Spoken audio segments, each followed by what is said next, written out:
Two big names were officially added to the Liberal leadership race today. Former Deputy Prime Minister and Finance Minister Chrystia Freeland and Government House Leader Karina Gould. CBC's Janice McGregor joins us once again from Ottawa with more on this. So Janice, let's start with Chrystia Freeland.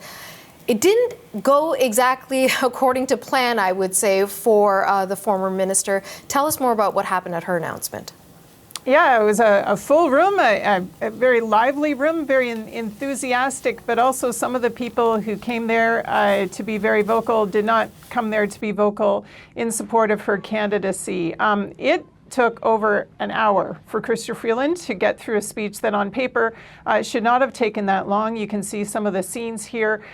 She would just sort of get a couple lines out, then another protester would yell, and then she'd get a couple more lines out, and then there'd be sort of another disruption one by one. I think we've sort of lost track at about 10 or 12 different sort of disruptions and people being escorted out. There was no violence per se. There were some police on standby, but it sort of didn't come to that. This was mostly about shouting. The group that was protesting did issue a press release to journalists to clarify what they were doing. They said that they had tried to meet with Chrystia Freeland for months, that she wasn't prepared to meet with them to discuss their concerns about what was happening on the ground in Gaza and Canada's complicity in that.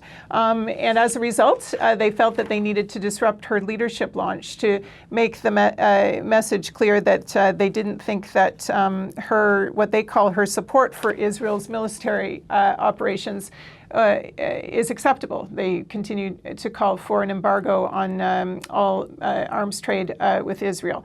So eventually, she got to her speech. During the question and answer afterwards, she was asked sort of to react beyond sort of what she was doing in the moment, which was shouting, you know, that sort of they wouldn't stop us and that she wouldn't be deterred. She was asked to speak seriously about what the protesters were raising with her, and she said she finds the situation heartbreaking, the images out of the region, and said she was cautiously optimistic about the ceasefire that appears to be taking hold today. But then eventually she got to the point of her speech, making the case for herself as the next leader of the Liberal Party of Canada, and about how she stood up to Donald Trump once, and she believes that that kind of fighting ability of hers is what makes her the best choice for a party that may ultimately need to stand up to him again. One thing that was interesting, she said that the tariff response that she would have to Trump's threats would be even stronger, that she would take a dollar for dollar approach to what Donald Trump is threatening against Canada. That's not quite what we are seeing the Trudeau government hint about, although we don't know exactly what they might ultimately need to do, depending on what we see from the incoming administration in the next couple days. But Freeland portraying these differences of opinions about how to prepare for and respond to Trump as part of the reason why she felt she had to resign as finance minister. I want to play you another clip, though, because, of course, the person who wins this race goes on to what we believe will be a spring election. And she had some pretty sharp words about what she sees from the Conservative leader these days when it comes to getting ready to face off against Donald Trump. Here's the section of her speech about that. You know what the real problem with Pierre Poilievre is? It's not that he's mean. We know that. It's not that he's a career politician. We know that. It's not that he doesn't have a plan. We know that too. The real problem with Pierre Poilievre, he is weak. He's afraid to fight back against people he admires.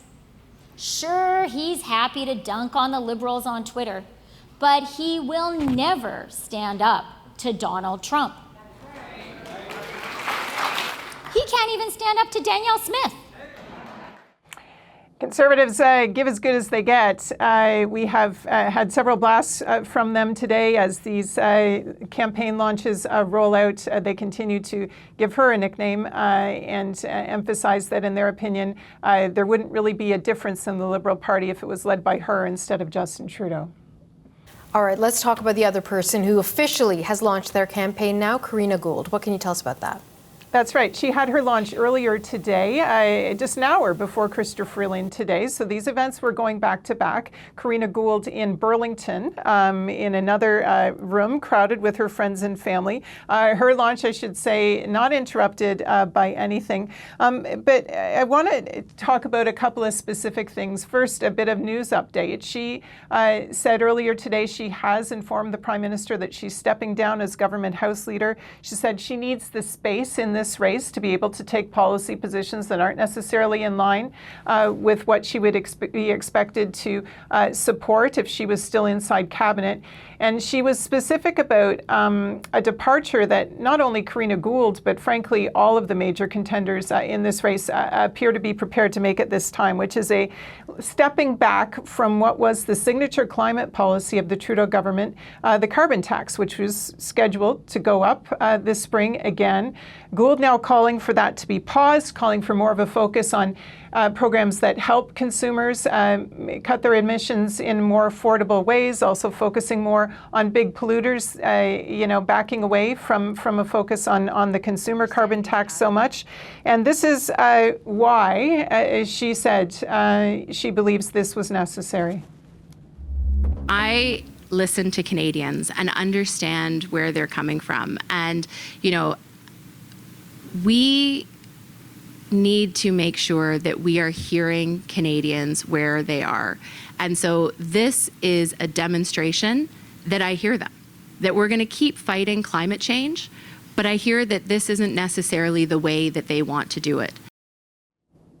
Earlier today in an interview with Rosemary Barton Live, Gould was talking about why she feels the Liberal Party had lost its way a little bit, including saying that in her opinion, Canadians don't trust the Liberal Party of Canada right now. She was trying to position herself as someone who is listening and prepared to sort of make them more responsive to people's concerns.